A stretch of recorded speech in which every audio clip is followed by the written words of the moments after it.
23 विधेयकांग बने, जो सदस्य इसके पक्ष में हाँ गए, जो सदस्य के विरोध में ना गए। मेरे विचार में निर्णय हाँ वालों के पक्ष में, हाँ वालों के पक्ष में खंड 22 और 23 विधेयकांग अंग बने। श्री N.K. प्रेमचंद्र जी, संशोधन संख्या 93। Sir, I am not moving because it has become infructuous. प्रश्न किसी N.K. प्रेमचंद द्वारा प्रस्तुत संख्या 93 को स्वीकृत किया जाए। जो सदस्य इसके पक्ष में हाँ गए, जो सदस्य विरोध में ना गए। मेरे विचार में निर्णय ना वालों के पक्ष में, ना वालों के पक्ष में संशोधन स्वीकृत हुआ। प्रश्न है कि खंड 24 विधेयकांग बने, जो सदस्य इसके पक्ष में हाँ गए, जो सदस्य विरोध में ना गए। मेरे विचार में निर्णय हाँ वालों के पक्ष में, हाँ वालों के पक्ष में खंड 24 विधेयकांग बना है। प्रश्न है कि खंड 24A विधेयकांग बने, जो सदस्य इसके पक्ष में हाँ गए, जो सदस्य विरोध में ना गए। मेरे विचार में निर्णय हाँ वालों के पक्ष में, हाँ वालों के पक्ष खंड 24A विधेयक का अंग बना। प्रश्न है कि खंड 25 से 27 विधेयक का अंग बने, जो सदस्य इसके पक्ष में हाँ गए, जो सदस्य विरोध में ना गए। मेरे विचार में निर्णय हाँ वालों के पक्ष में, हाँ वालों के पक्ष खंड 25 से 27 विधेयक का अंग बने। श्री इमरान मसूद जी, संशोधन संख्या 35। मैं प्रस्तुत कर रहा हूं sir.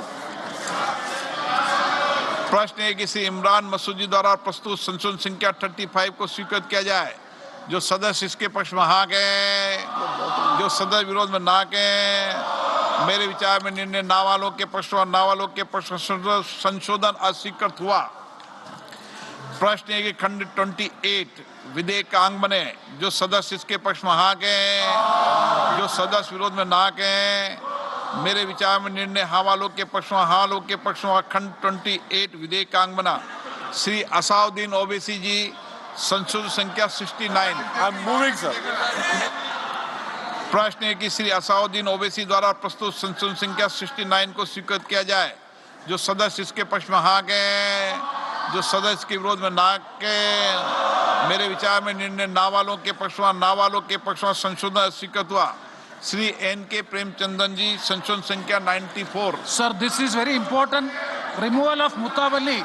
If he is a member of an unlawful association, a competent court has to find out that he is a member of the unlawful association. That is my amendment. That may प्रश्न है कि Shri N.K. Premchand द्वारा प्रस्तुत संशोधन के 94 को स्वीकृत किया जाए। जो सदस्य के पक्ष में हाँ गए, जो सदस्य विरोध में ना गए। मेरे विचार में निर्णय ना वालों के पक्ष में, ना वालों के पक्ष में संशोधन स्वीकृत हुआ। प्रश्न है कि खंड 29 से 34 विधेयक का अंग बने, जो सदस्य इसके पक्ष में हाँ गए, जो सदस्य विरोध में ना गए। मेरे विचार में निर्णय हाँ वालों के पक्ष में, हाँ वालों के पक्ष में खंड 29 से 34 विधेयक का अंग बना। इमरान मसूद जी, संशोधन संख्या 36 से 38। मैं प्रस्तुत कर रहा हूं सर। प्रश्न ये कि इमरान मसूद जी द्वारा प्रस्तुत संशोधन संख्या 36 से 38 को स्वीकृत किया जाए। जो सदस्य इसके पक्ष में हाँ गए, जो सदस्य विरोध में ना गए। मेरे विचार में निर्णय ना वालों के पक्ष में, ना वालों के पक्ष में संशोधन अस्वीकृत हुआ। श्री N.K. प्रेमचंद्र जी, संशोधन संख्या 95। we are moving, sir. प्रश्न श्री N.K. प्रेमचंद्र जी द्वारा प्रस्तुत संशोधन संख्या 95 को स्वीकृत किया जाए। जो सदस्य इसके पक्ष में हाँ गए, जो सदस्य विरोध में ना गए। मेरे विचार में निर्णय ना वालों के पक्ष में, ना वालों के पक्ष में संशोधन स्वीकृत हुआ। प्रश्न है कि खंड 35 विधेयक का अंग बने, जो सदस्य इसके पक्ष में हाँ गए, जो सदस्य विरोध में ना गए। मेरे विचार में निर्णय हाँ वालों के पक्ष में, हाँ वालों के पक्ष में खंड 35 विधेयक का अंग बना। प्रश्न है कि खंड 37 से 40 विधेयक का अंग बने, जो सदस्य इसके पक्ष में हाँ गए, जो सदस्य विरोध में ना गए। मेरे विचार में निर्णय हाँ वालों के पक्ष में, हाँ वालों के पक्ष में खंड 37 से 40 विधेयक का अंग बना। श्री E.T. मोहम्मद बशीर जी, संशोधन संख्या 128।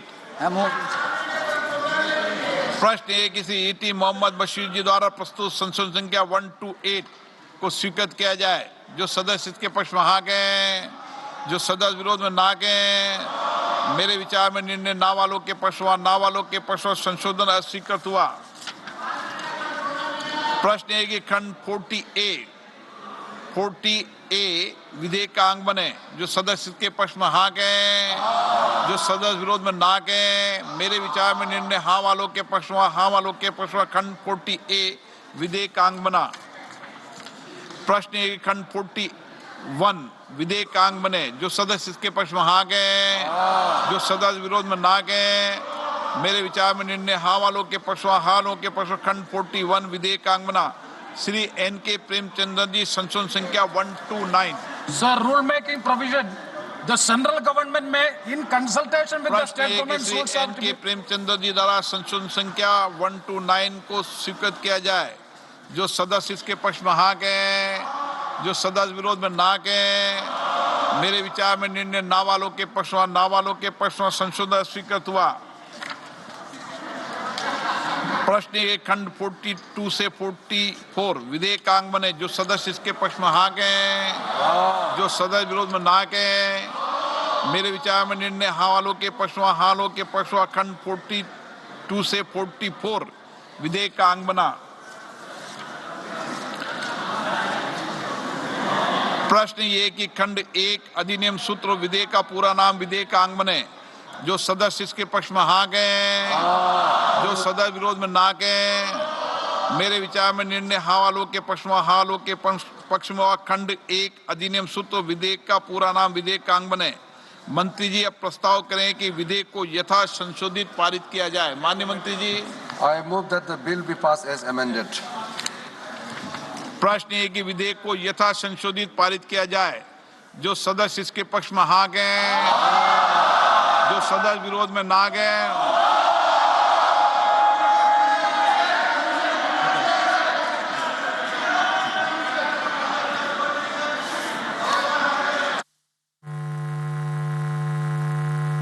लो भी क्लियर है।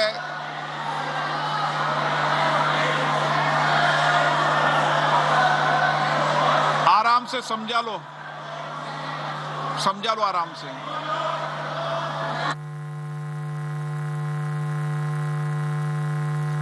യെസ് വഖഫ് നിയമ ഭേദഗതി ബില്ലിലെ ഭേദഗതി നിർദ്ദേശങ്ങൾ അത് ശബ്ദ വോട്ടോടുകൂടി അതിൻ്റെ ഫലം എന്താണെന്ന് സ്പീക്കർ ആരാഞ്ഞു സഭയോട്. അതിൽ പ്രതിപക്ഷം കൊണ്ടുവന്ന നിർദ്ദേശങ്ങളെല്ലാം ശബ്ദ വോട്ടോടെ തള്ളിക്കളയുന്ന കാഴ്ച കണ്ടു.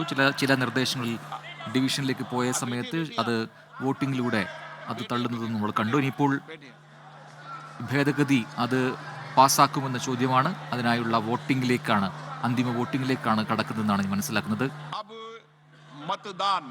യെസ്, വോട്ടിങ്ങിനുള്ള സമയമാണ്. അത് രേഖപ്പെടുത്തുകയാണ്. ബില്ല് അവതരിപ്പിച്ച മന്ത്രിയോട് എന്താണ് ചോദിച്ച സമയത്ത് ഇനിയിപ്പോൾ ഇത് ഈ ബില്ല് അതിലെ ഭേദഗതികളോടെ അത് പാസ്സാക്കാം എന്ന് മന്ത്രി പറയുന്നു. അതിനുശേഷം സഭാംഗങ്ങളോട് വോട്ട് രേഖപ്പെടുത്താൻ സ്പീക്കർ ആവശ്യപ്പെടുന്നതാണ് നമ്മളിപ്പോൾ കണ്ടത്. അന്തിമ വോട്ടിംഗ് ആണ് ഇപ്പോൾ രേഖപ്പെടുത്തിക്കൊണ്ടിരിക്കുന്നത്. അതിൻ്റെ ഫലം സ്ക്രീനിൽ അല്പസമയത്തിനകം തെളിയും. യെസ്, ഇതാണ് ഫൈനൽ എന്ന് നമുക്ക് കരുതാവുന്നതാണ്. 273 പേർ അതിനെ അനുകൂലിച്ചും 191 പേർ അതിനെ പ്രതികൂലിച്ചും വോട്ട് രേഖപ്പെടുത്തുന്നു എന്നാണ്. ഈ ബില്ലിനെ അനുകൂലിച്ച് 273, അതിനെ പ്രതികൂലിച്ച്, അതിനെ എതിർത്ത് 191 പേർ വോട്ട് രേഖപ്പെടുത്തിയിരിക്കുന്നു എന്നാണ്. അതിൻ്റെ ഫൈനൽ കൺഫർമേഷൻ അത് സ്പീക്കറാണ് നൽകേണ്ടത്. അതിൻ്റെ വിശദാംശങ്ങൾ അത് അല്പസമയത്തിനകം സ്പീക്കർ നൽകുകയും ചെയ്യും എന്ന് മനസ്സിലാക്കുകയാണ്. അതിൽ ഡിവിഷൻ നമ്പർ 3 എന്നാണ് ഞാൻ മനസ്സിലാക്കുന്നത്. എങ്കിൽ അത് ഇനിയും ചില ഭേദഗതി നിർദ്ദേശങ്ങളുണ്ടെന്നാണോ? അതൊരു കൺഫ്യൂഷനുണ്ട്. അതിൽ വ്യക്തത അല്പസമയത്തിനകം ഉണ്ടാകും. ഡിവിഷൻ 3 എന്നാണ് നമ്മൾ അതിനകത്ത് ഡിസ്പ്ലേയിൽ കണ്ടത്. അതിൽ വന്ന ഫലമാണിത്. 273 പേർ അനുകൂലിച്ചും 191 പേർ എതിർത്തും മൂന്നാം ഡിവിഷൻ നമ്പർ 3 അത് രേഖപ്പെടുത്തിയിട്ടുണ്ട് എന്നാണ് മനസ്സിലാക്കുന്നത്. ഇപ്പോൾ തങ്ങളുടെ വോട്ട് അത് പരിശോധിക്കാനുള്ള സമയമാണ്. അതാണിപ്പോൾ പ്രേക്ഷകർ കണ്ടുകൊണ്ടിരിക്കുന്നത്. ആ സമയം നടന്നുകൊണ്ടിരിക്കുകയാണ്. ആ സമയത്ത് അവിടുത്തെ ലോക്സഭയിലെ ഉദ്യോഗസ്ഥരടക്കം അവർക്ക് വേണ്ട അംഗങ്ങൾക്ക് വേണ്ട നിർദ്ദേശങ്ങളും അവരുടെ സംശയങ്ങൾ ഒക്കെ മാറ്റുന്നതിനായുള്ള ശ്രമങ്ങൾ നടക്കുന്നതായും കാണാം. പുതിയ പാർലമെൻറ്റ് മന്ദിരത്തിലേക്ക് വന്ന ശേഷം ഒരുപക്ഷെ ഈ രീതിയിൽ നടക്കുന്ന ആദ്യത്തെ ഒരു ബിൽ ചർച്ചയും അമെൻമെൻറ്റിൽ ഇത്രയും സമയത്തെ ഏതാണ്ട് 12 മണിക്കൂറായി ഈ നടപടിക്രമങ്ങൾ തുടരുകയാണ്. അതിൻ്റെ അവസാന ഘട്ടത്തിലേക്ക് കടക്കുകയാണ്. ആദ്യമായിട്ടായിരിക്കാം ഒരുപക്ഷെ ഈ രീതിയിൽ വളരെ കാര്യക്ഷമമായ ഒരു ചർച്ച ഒരു ബില്ലിന്മേൽ, ഒരു ഭേദഗതി ബില്ലിന്മേൽ ഉണ്ടാകുന്നതും പുതിയ പാർലമെൻറ്റ് മന്ദിരത്തിലേക്ക് ഈ സഭ കൂടിയ ശേഷം ആ രീതിയിൽ അതിന് വളരെ പ്രാധാന്യം അറിയിക്കുന്നതുമാണ്. വളരെ കാര്യക്ഷമമായ ചർച്ചയുണ്ടായി എന്ന് ഈ ബില്ല് അവതരിപ്പിച്ച കേന്ദ്ര ന്യൂനപക്ഷകാര്യ മന്ത്രി കിരൺ റിജിജു വ്യക്തമാക്കുകയും ചെയ്തതാണ്. അപ്പോൾ ഇതുമായി ബന്ധപ്പെട്ട് പല നിർദ്ദേശങ്ങളും പ്രതിപക്ഷത്തിൻ്റെ ഭാഗത്തു നിന്നുമുണ്ടായി.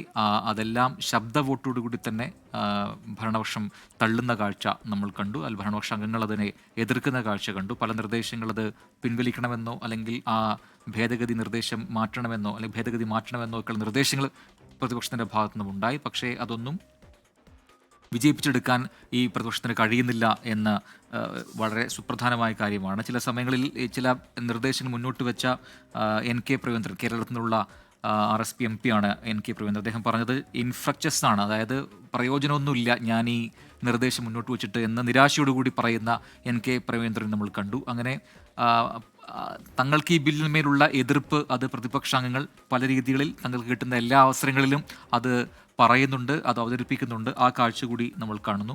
ഏറ്റവും ഒടുവിൽ നമ്മൾ ആ രീതിയിലുള്ളൊരു നിർദ്ദേശം അത് മുന്നോട്ട് വെക്കുന്നുണ്ടോ എന്ന് സ്പീക്കർ ചോദിച്ചപ്പോൾ അതിൽ പ്രയോജനമില്ലാത്തത് കൊണ്ട് ഞാൻ അതിന് ശ്രമിക്കുന്നില്ല, സോ നോട്ട് മൂവിങ് എന്ന് പറയുന്ന NK പ്രവീന്ദ്രനെ നമ്മൾ കണ്ടു. ഇപ്പോൾ അച്യുതൻ ചേരുന്നുണ്ട്. അച്യുതൻ, ഇപ്പോൾ അന്തിമ ബില്ലിന്മേലുള്ള വോട്ടെടുപ്പാണോ എന്നതിലൊരു വ്യക്തത വരുത്തേണ്ടതുണ്ട്. അല്ല ഡിവിഷൻ നമ്പർ 3 എന്നാണ് ഡിസ്പ്ലേ ബോർഡിൽ കാണിച്ചത്. അപ്പോൾ ഇനിയും ചില ഭേദഗതി നിർദ്ദേശങ്ങൾ പരിഗണിക്കാനുണ്ടോ?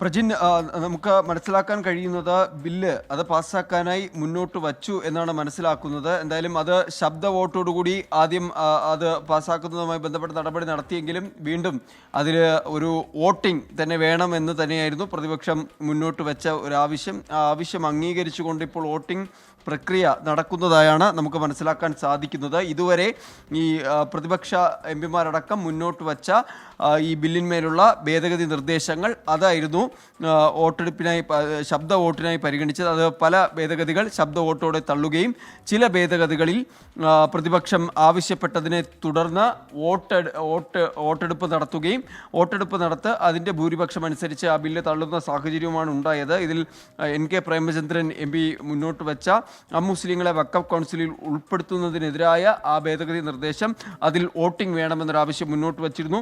അതിൽ വോട്ടിംഗ് നടത്തുകയും 243 പേർ അതിനെ എതിർത്ത് വോട്ട് ചെയ്യുകയും ചെയ്തു. അങ്ങനെ ആ ഭേദഗതി തള്ളുന്ന സാഹചര്യമുണ്ടായി. KC Venugopal, K Sudhakaran, K Radhakrishnan MP, ET Muhammad Basheer തുടങ്ങിയ പ്രതിപക്ഷ അംഗങ്ങൾ മുന്നോട്ട് വച്ച ഭേദഗതികളും തള്ളുന്നൊരു സാഹചര്യമാണ്. നിരവധി ഭേദഗതികളാണ് ഈ ബില്ലുമായി ബന്ധപ്പെട്ട ഭേദഗതി നിർദ്ദേശങ്ങളാണ് ഈ ബില്ലുമായി ബന്ധപ്പെട്ട പ്രതിപക്ഷം സഭയിൽ മുന്നോട്ട് വച്ചത്. അതെല്ലാം തള്ളുന്ന ഒരു സാഹചര്യമാണ് ഉണ്ടായത്.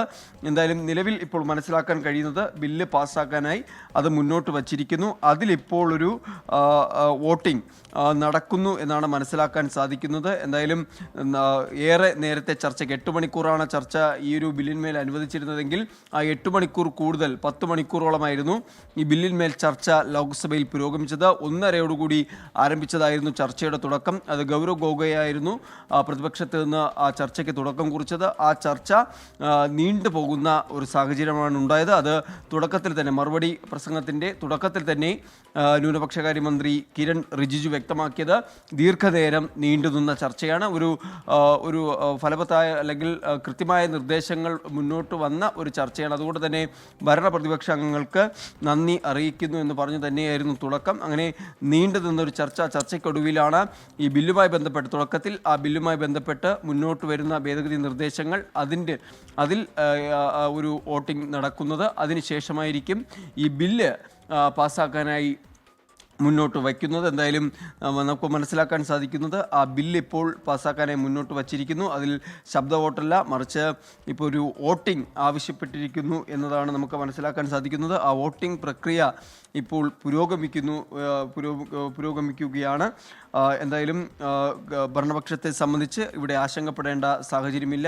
അവർക്ക് വ്യക്തമായ അംഗസംഖ്യ, ഈ ബില്ല് പാസ്സാക്കാൻ ആവശ്യമായ അംഗസംഖ്യ അവർക്കൊപ്പമുണ്ട്. എന്തായാലും ആ ഒരു ആത്മവിശ്വാസത്തിൽ തന്നെയാണ് ഭരണപക്ഷം ഈ ബില്ലുമായി മുന്നോട്ട് പോകുന്നത്. എന്നാൽ പ്രതിപക്ഷം ആവർത്തിച്ച് പറയുന്നു, ഭരണഘടനാ വിരുദ്ധമായ മുസ്ലിങ്ങൾക്കെതിരായി നിൽക്കുന്ന ഒരു നിയമമാണ്, അല്ലെങ്കിൽ ഒരു ബില്ലാണ് നിലവിൽ ഇപ്പോൾ കൊണ്ടുവന്നിരിക്കുന്ന വഖഫ് നിയമ ഭേദഗതി ബില്ലെന്നുള്ളത്. JPC അതിൽ മാറ്റങ്ങൾ വരുത്താനാണ് JPC നിയോഗിച്ചതെങ്കിലും അവിടെയും ഏകപക്ഷീയമായിട്ടാണ് കാര്യങ്ങൾ മുന്നോട്ട് പോയത്. പ്രതിപക്ഷം മുന്നോട്ട് വച്ച നിർദ്ദേശങ്ങളിൽ ഒന്നുപോലും സ്വീകരിക്കാതെയായിരുന്നു JPCയും ഇക്കാര്യത്തിൽ തീരുമാനങ്ങൾ എടുത്തത്. എന്നാൽ JPC അധ്യക്ഷനായിട്ടുള്ള ജഗദാംബിക പാൽ ഈ ചർച്ചയുടെ ഇടയിൽ അദ്ദേഹം പറഞ്ഞത്, പലയിടങ്ങളിലും പോയി നേതാക്കളെയും കണ്ടു, ഈ മുസ്ലിം മതത്തിലെ തന്നെ പല വിഭാഗങ്ങളുമായി ഇതുമായി ബന്ധപ്പെട്ട ചർച്ചകൾ നടത്തി. അതിനെല്ലാം ഒടുവിലാണ് കൂട്ടായ നിർദ്ദേശങ്ങൾ സ്വീകരിച്ചുകൊണ്ട് മാറ്റങ്ങൾ വരുത്തിയത് എന്നതായിരുന്നു ജഗദാംബിക പാൽ പറഞ്ഞത്. അങ്ങനെ ഭരണപക്ഷം ആ ബില്ല് ഒരു ക്ഷേമത്തിനായിട്ടുള്ള, ഒരു മുസ്ലിം വിഭാഗങ്ങളുടെ ക്ഷേമത്തിനായിട്ടുള്ള ഒന്നായാണ് കാണുന്നത്. പക്ഷേ പ്രതിപക്ഷം അതിനെ പൂർണ്ണമായി എതിർക്കുകയാണ്. മുനമ്പം ഉൾപ്പെടെയുള്ള വിഷയങ്ങളായിരുന്നു കേന്ദ്രമന്ത്രിമാർ ചൂണ്ടിക്കാട്ടിയത്. അവിടെ 600ഓളം ക്രിസ്ത്യാനികളുടെ വീട് അല്ലെങ്കിൽ അവരുടെ സ്വത്ത് അത് വഖഫാണെന്ന് പ്രഖ്യാപിച്ചിരിക്കുന്ന ഒരു സാഹചര്യമുണ്ട്. ഈ ബില്ല് വരുന്നതോടുകൂടി അവർക്കുൾപ്പെടെ ഇതിൽ പരിഹാരം ലഭിക്കും, അവരുടെ പ്രശ്നങ്ങൾക്കൊരു പരിഹാരമാകും എന്ന് കിരൺ റിജിജു ആവർത്തിക്കുന്നുണ്ട്. പക്ഷേ പ്രതിപക്ഷ എം പിമാർ എടുത്തു ചോദിച്ചു, ഈ ബില്ലിലെ ഏതെങ്കിലും വ്യവസ്ഥ ആ പ്രശ്നം പരിഹരിക്കുന്നതിന് ഒരു കാരണമാകുമോ എന്ന് ചോദിച്ചു. എന്തായാലും അതിലൊരു വ്യക്തത നൽകാൻ കഴിഞ്ഞിട്ടില്ല. മറിച്ച് ഈ ബില്ല് വരുമ്പോൾ, ആ ബില്ല് നിയമമായി മാറുമ്പോൾ ശാശ്വത പരിഹാരം കാണാൻ കഴിയുമെന്ന് പറയുന്നുണ്ട്. എന്തായാലും ക്രിസ്ത്യൻ സമൂഹം ഉൾപ്പെടെ ഈ ബില്ലിനെ അനുകൂലിച്ച് നിൽക്കുന്നു. KCBC, CBC എല്ലാം നമ്മൾ കണ്ടതാണ്, അവർ ഈ ബില്ലിനെ പിന്തുണയ്ക്കുന്നുണ്ട്. അതേസമയത്ത് പ്രതിപക്ഷം സ്വീകരിച്ച നിലപാട്, ഈ ബില്ലിനെ ശക്തമായി എതിർക്കാൻ തന്നെയാണ് പ്രതിപക്ഷം സ്വീകരിച്ചിരിക്കുന്ന ഒരു നിലപാട് എന്ന് പറയുന്നത്. അതിന് കാരണമായി അവർ പറയുന്നത്, ഈ അമുസ്ലിങ്ങളെ ഉൾപ്പെടെ ഈ വഖഫ് കൗൺസിലിൽ ഉൾപ്പെടുത്തുന്ന ആ ഒരു നീക്കം അത് ശരിയായതല്ല, അത് ഭരണഘടനാ വിരുദ്ധമാണ്. അത് ഇപ്പോൾ ക്ഷേത്ര ദേവസ്വം ബോർഡുകളെടുത്താലും ക്രൈസ്തവ വിഭാഗങ്ങളുടെയുമായി ബന്ധപ്പെട്ട കമ്മിറ്റികളെടുത്താലും അവിടെയെല്ലാം അതേ വിശ്വാസികളെ ഉൾപ്പെടുത്തിയാണ് പൊതുവെ കമ്മിറ്റികളായിരുന്നാലും മറ്റും രൂപീകരിക്കുന്നത്. പക്ഷേ ഇവിടേക്ക് വരുമ്പോൾ ഈ ഭൂരിപക്ഷം, മുസ്ലിം വിഭാഗങ്ങളുടെ ഭൂരിപക്ഷം ആ കൗൺസിലിൽ കുറച്ചു കൊണ്ടുവരികയാണ് കേന്ദ്രം. മറിച്ച് അമുസ്ലിങ്ങളായിട്ടുള്ള ആളുകളെ കൊണ്ടുവരുന്നത് മതപരമായ സ്വാതന്ത്ര്യത്തിനൊക്കെ എതിരാണ് എന്നാണ് ഇപ്പോൾ പ്രതിപക്ഷം ചൂണ്ടിക്കാട്ടുന്നത്. അങ്ങനെയുള്ള കുറേ കാര്യങ്ങൾ ചൂണ്ടിക്കാട്ടിയാണ് പ്രതിപക്ഷം ഈ ബില്ലിനെ പൂർണ്ണമായും എതിർക്കുന്നത്. എന്നാൽ ഭരണപക്ഷം പറയുന്നത്, ഈ ബില്ലിനോടൊപ്പം നിന്ന് ഇതിനെ പിന്തുണയ്ക്കാൻ കഴിയണം, കാരണം ഇതുമൂലം നിരവധി പ്രശ്നങ്ങൾക്ക് പരിഹാരമാകും. പലയിടത്തും ഇത്തരത്തിലുള്ള തർക്കങ്ങൾ, ഭൂമി തർക്കങ്ങൾ ഈ വഖഫ് ബോർഡുമായി ബന്ധപ്പെട്ട് നിലനിൽക്കുന്നുണ്ട്. UPA കാലത്ത് അനിയന്ത്രിതമായി ഈ നിയമത്തിൽ വരുത്തിയ ഒരുപാട് മാറ്റങ്ങൾ, അത് പിന്നീട് അതിന് പല അപാകതകൾ, അത് സങ്കീർണമായ പല പ്രശ്നങ്ങൾക്ക് ഇടയാക്കുന്ന സാഹചര്യമുണ്ടായെന്നെല്ലാം ഭരണപക്ഷം പറയുന്നുണ്ട്.